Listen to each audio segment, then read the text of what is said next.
Robert Duvall once said that Stanley Kubrick was an actor's enemy. He said Kubrick had some of the worst performances he'd seen in movies. And you seem shocked that the director would do that many takes. Let me say, can I say one thing? Please. To me, the great Stanley Kubrick was an actor's enemy. Well, he did 100 takes. He was an actor's enemy. And I can point to movies that he's done, the worst performances I've ever seen in movies. Which ones? The Shining, what's the one about the Clockwork Orange? Terrible performances. Maybe it was great movies, but they're terrible performances. How does he know the difference between the first take and the 70th take? I mean, what is that about? Now that's a bold claim, especially when you're talking about one of the most celebrated directors in cinema history. So was Kubrick really bad with actors, or was he doing something completely different? In this video, I want to explore Kubrick's approach to performance and why what some people call bad acting might actually be something far more deliberate. Now, at the time of recording this video, Duvall has recently passed away at the age of 95. I should say that I don't wish for anything in this video to be a criticism of Duvall personally, nor do I even want it to be really focused purely on Duvall's opinions of Kubrick's films and the performances with him. It is, though, a good springboard to explore two ideas worth discussing on Stanley Kubrick and his relationship with the actors he worked with. Because Duvall raises 2 points which were around even when Kubrick was alive, and have certainly ballooned since the time of his death. The first is that Kubrick had a reputation of filming an inordinate amount of takes, often seen as unnecessary and overly perfectionist to a fault. Duvall then lays the charge that he had the worst performances ever seen in movies. To the second point, I don't want to debate the merits of whether Kubrick had the worst or best performances in movies. There are certainly worse acting in movies both contemporary to Kubrick and after his death. But what I will argue is that Kubrick fundamentally had a different approach to performances in his films, which is of interest to me as a film director. Join me as we dive into the world of Kubrick.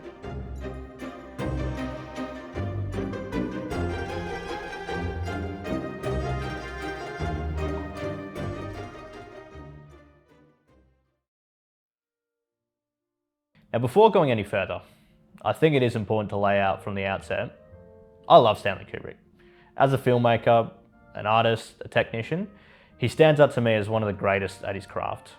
He was one of the first filmmakers who made me realise that film truly could be raised to the level of art. And my introduction to his work radically changed my trajectory in life such that it made me want to pursue filmmaking seriously. So know that I frame all of the following arguments with that inherent bias. Kubrick gained notoriety during his career, among other things, for filming a high number of takes. There are reports listed of him doing 95 takes of Tom Cruise walking through a door in Eyes Wide Shut, 148 takes for the Shine scene in The Shining, just as examples. Accounts of these high take numbers are so mainstream that conversations of Kubrick's work, both from those within the film industry and those outside of it, will never fail to mention it. These stories have formed the more positive characterization of Kubrick as an unwavering perfectionist, which on most accounts he certainly was. The more uncharitable characterization, though, of this behavior is that of a relentless, authoritarian micromanager, unwilling to make compromises to his artistic vision. But do these accounts hold up to scrutiny? In actual fact, these stories, or should we more accurately call them myths, often come from second, perhaps even third-hand accounts, making them hard to verify.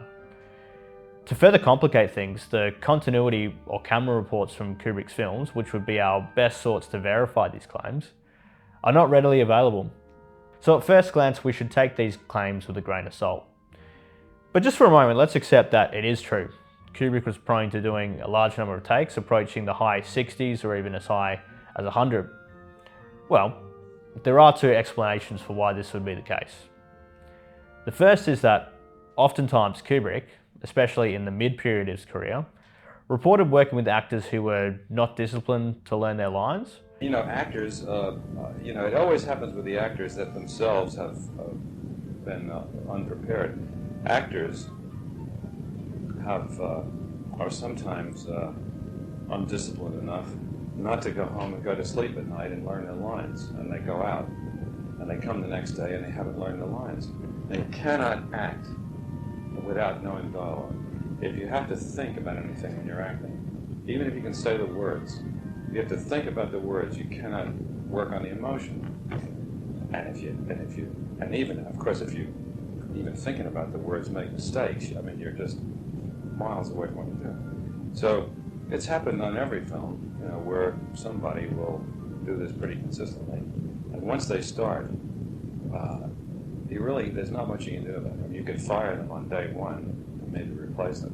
But when you get into day 12, you know, you can threaten them, you can cajole them, you can try to appeal to their sense of what reputation they're creating among the crew, but it doesn't. Some people are simply not able to get themselves sufficiently together to, you know, over a period of time, discipline themselves and go home and work, you know. So they come in and they don't know their lines. So now we get into a thing where, do you start shooting? Or, you know, at what point do you start? So you usually start too early. They blow a lot of takes, or they're not doing it properly. So you wind up, say, with this particular actor, you know, maybe doing 30 takes of something, and every one of them is in some way f***ed up because he really hasn't got a grip on it. Then the guy goes back to America, and if he's nice, he says, oh boy, Stanley's such a perfectionist. He does 100 takes on every scene. I had to do this thing, you know, 100 times. So the 30 becomes 100. And of course, they never say why you did so many takes. I don't do a lot of takes when it's good. You know, you really, there's no way to fake your way through it if you don't know the words. If you have to think, you cannot think about the words. When lines are not committed to memory, too much of an actor's mental bandwidth is spent on attempting to remember the lines such that they are not able to perform seamlessly or focus on living the character. Kubrick is then faced with the choice over either replacing the actor, which is really problematic to do, especially during the production phase, or to essentially pursue until the actor is no longer just remembering their lines, but speaking them as the character. The second reason speaks more to how Kubrick operated as a director. Kubrick rarely, if at all, used storyboards. Coming from a background in photography, composition and lighting came very naturally to him, such that he had a preference for discovering new ways as to how to present a scene during the blocking. This meant that actors often contributed and offered their insights, which inevitably led to many takes to arrive at the point where the scene was actually working and making sense. So though it is true that this reflects that Kubrick was a perfectionist, if by perfectionist it means somebody striving to have the best possible outcome on all fronts of the film, this reputation of conducting takes over and over aimlessly can be safely dismissed.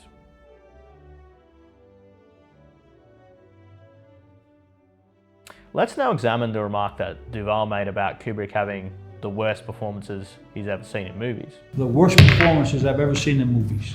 Again, I don't want to exactly debate the merits of whether the performances are good or bad. Both you and I could think of far worse performances in cinema history. What I would rather put forth is that Kubrick had an entirely different approach to performances. Many people first encountering Kubrick's work, including myself, would notice that, especially in the latter part of his career, many of the performances seem, for lack of a better term, off. Removal from natural and authentic human behaviour. Consider the argument seen in Eyes Wide Shut between Bill Hartford, Tom Cruise, and Alice Hartford, Nicole Kidman. It's just relax, Alice. This part is making you aggressive. The scene plays as rather stilted, with over-dramatised reactions from both actors, so absurd sometimes to the point of overacting.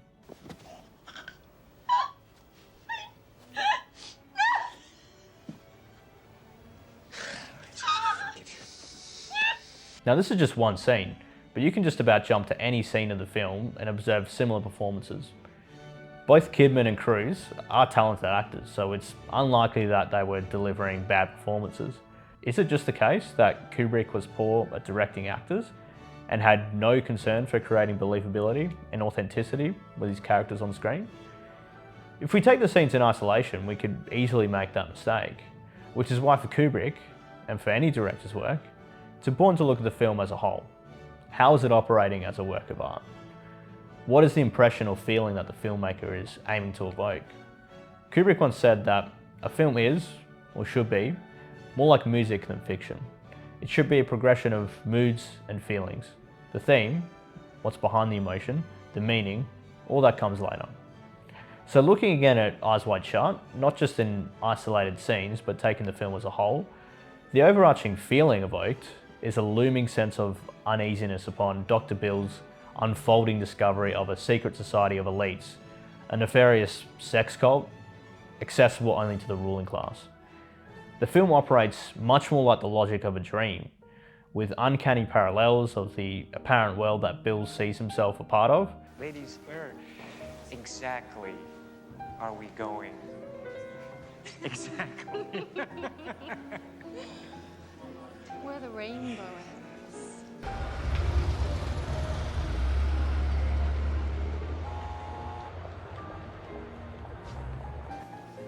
Where the rainbow ends. Don't you want to go where the rainbow ends? This is supported by the strange way that Bill seems to mirror dialogue that is spoken to him as if it's in his own head. Would you like to come inside with me? Come inside with you. Now, get undressed.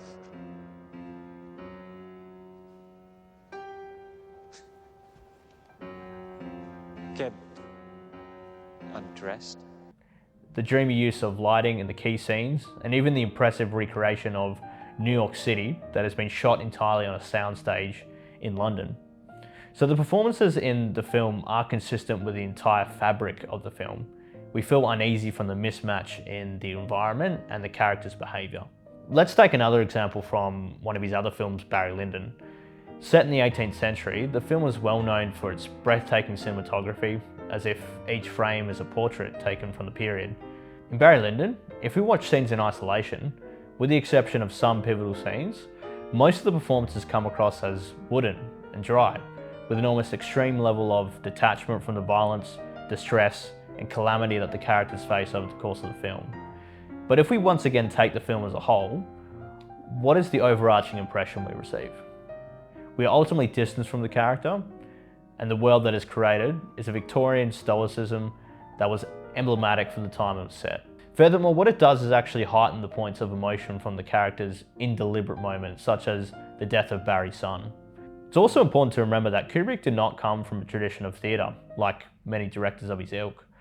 Rather, he was first a photographer, and the film image came first and most easily to him, the performances second. From a purely technical standpoint then, performance becomes just one compositional element within Kubrick's total design, like composition, the lighting, the music, the edit, and whatever else is in his arsenal as a director. Throughout his work, Kubrick is repeatedly dramatising rational systems operating flawlessly and to their logical end. In Dr. Strangelove, it was how mutually assured destruction can usher forward an all-out nuclear war, not avoid it. In A Clockwork Orange, it's how the removal of autonomy does not circumvent violence and criminality, but strips away humanity. So characters, and by extension their performances, operate more as representations of the system or as products of the environment created by those systems, which is why the performances are more accurately classed as realism rather than naturalism, because they are dramatised representations of the world that Kubrick is creating in each film. So perhaps Kubrick wasn't an actor's enemy. Perhaps he was simply uninterested in naturalism. His films are not built on spontaneous human behaviour, they are constructed systems. I'd love to know what you think. Do Kubrick's performances feel stylised to you, or simply flat? Let me know in the comments, and if you enjoy deep dives into performance and film craft, consider subscribing. There's much more to explore. Thank you very much.